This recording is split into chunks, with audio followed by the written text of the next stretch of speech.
My nickname? Oh, Pineapple Keisha. You know where you got that nickname? Why have I got that nickname? I need to get you into centre in the camera. Why have you given me that nickname? Because when Skilly Bang was playing, yeah, you was laying down and I seen some big hench black man jump off a speaker and land off you in some yardie rave. I was like, raw. And you took it as well, you held it, you was like, boom. Fans, I know you're one of the fighters that trains hard as well. Another one that trains out of Desi's gym, which I will say the only way is the TDF way, the best boxing strength and conditioning coach there is, in my opinion. So I've seen you in there putting in your graft, but what we want to know is when are you going to be back in the ring fighting? Well, I should hopefully have a date soon. I've seen that the board's made myself and Dan Aziz mandatory. Yeah, it's been tough. Obviously, I lost my younger sister, I lost my close cousin.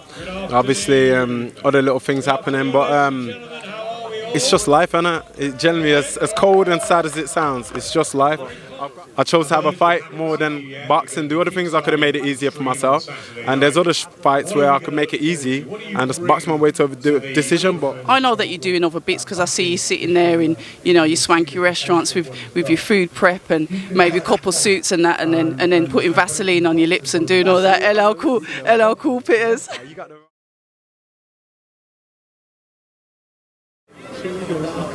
And he's a big like Johnny Nelson.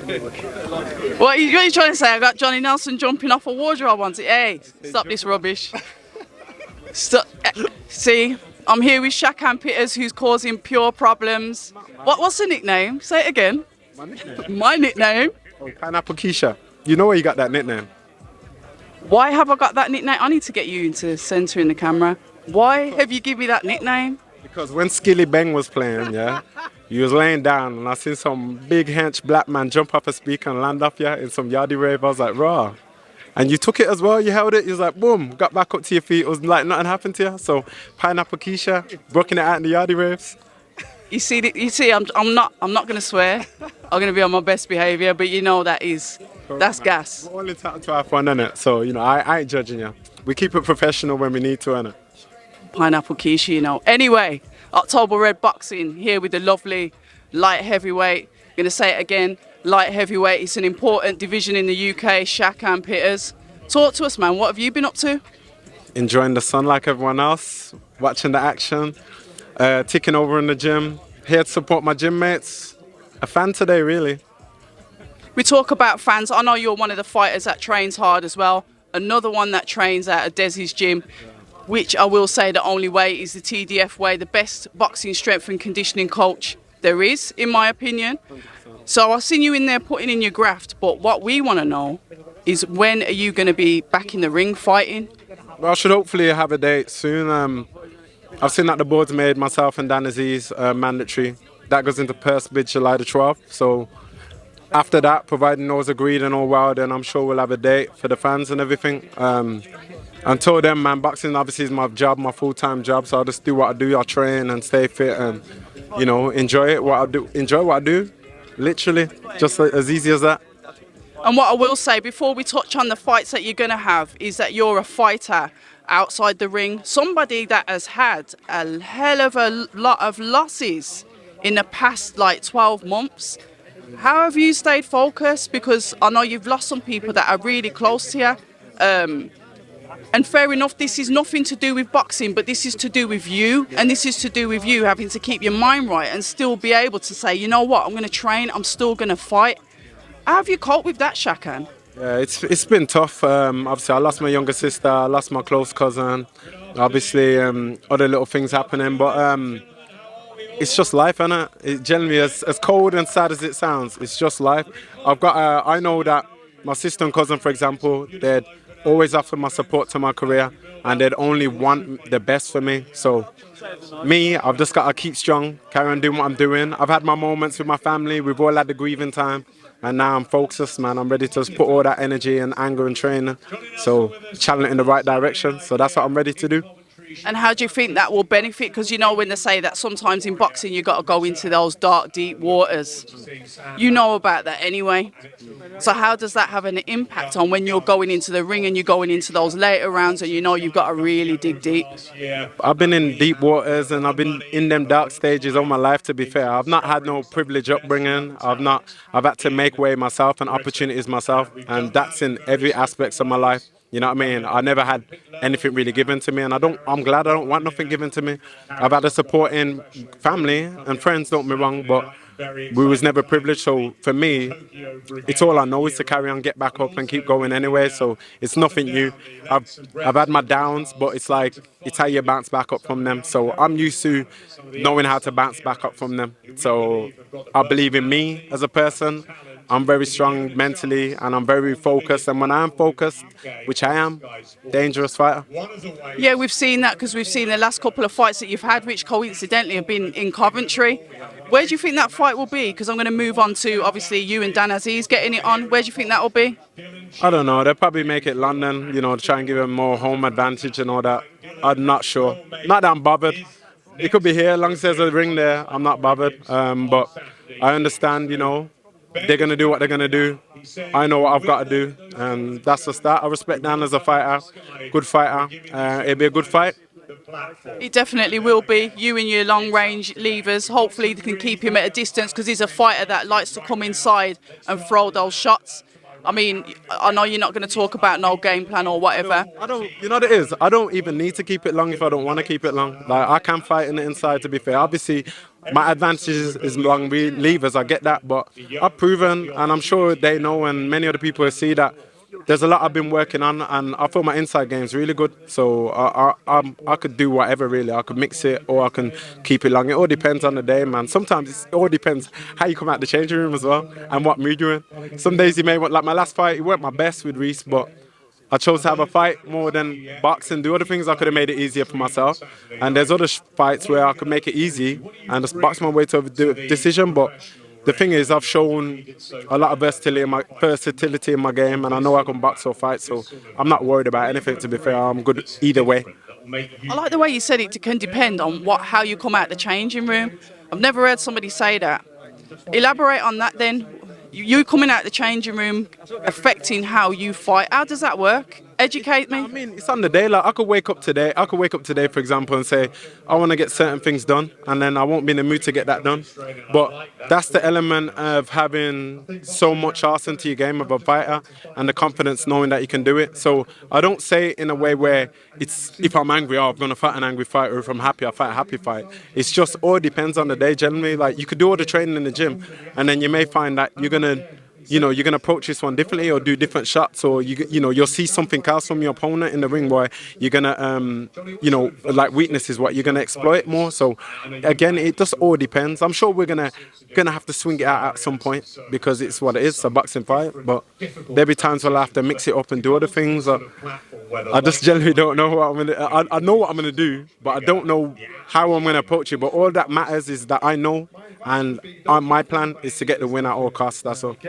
Yeah, I like to hear that because it's good to hear that you're saying basically you're going to be adaptable. You haven't got a crystal ball. You don't know how somebody's going to come out and fight. Yes, they've got certain attributes. Yes, they may have certain patterns, but you've got to be able to say, you know what?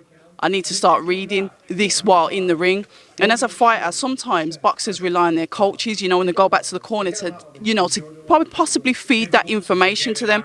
How do you then have that boxing brain to be able to adjust then and there in the ring? I've got a good relation with my team and my coach, so it's like I'll go back to the ring and I'll tell him, for example, I'll say, this guy's open for this, or, he's doing this. So it's like he communicates from what he sees on the outside for me. I communicate what I'm going ahead in the inside. So ultimately we bring that together and then we create a next plan for the next round or whatever it may be. But no matter how much you want your coaches to talk you through and guide you for a fight, as a fighter, it is only you to make it happen, to be fair. They can't go in there and throw a jab or throw the 1-2 or whatever combinations they want you to throw.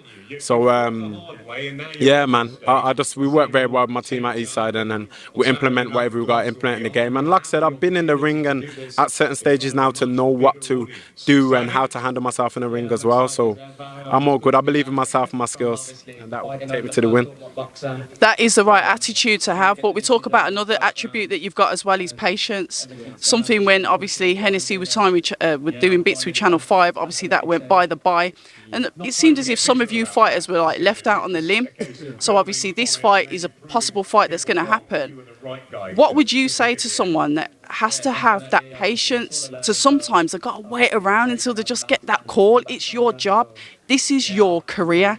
And sometimes it's like you're not getting that call. How do you find the patience to deal with that?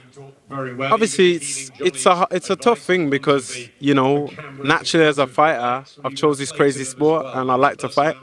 But you also got to be, it's like anything in life, you know, you can't always just have ups, ups, ups, ups, ups, ups. There is going to be downs, there's going to be trials and tribulations what you're going to have to face. But it's important, even on the outside of boxing, to make smart decisions, have things in place there where you don't necessarily have to just always focus on boxing.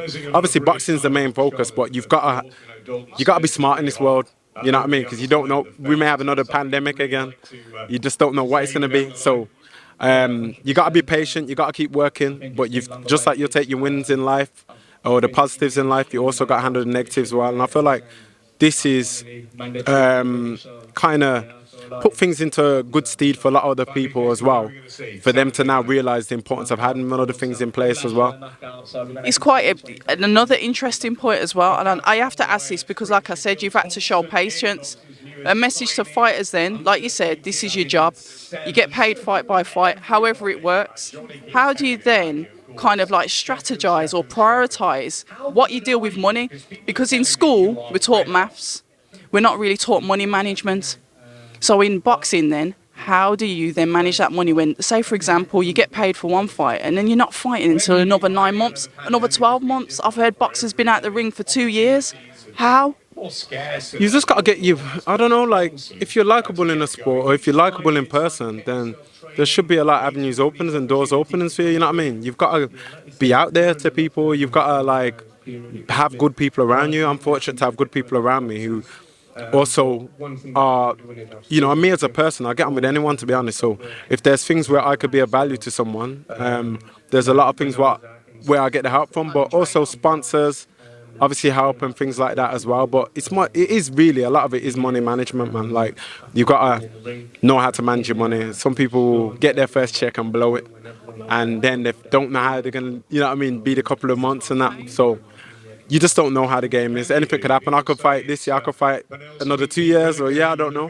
But I know I'm smart with my money, and you know, there's things outside of boxing I'm doing as well. So you've got to, I'm not just doing this to, you know, survive off boxing and, you know, see how I'm going to be for another year. You've got to use this boxing money especially and invest it into something else, because you just don't know what's going to go on in the boxing career, the boxing side of things. Anything could happen.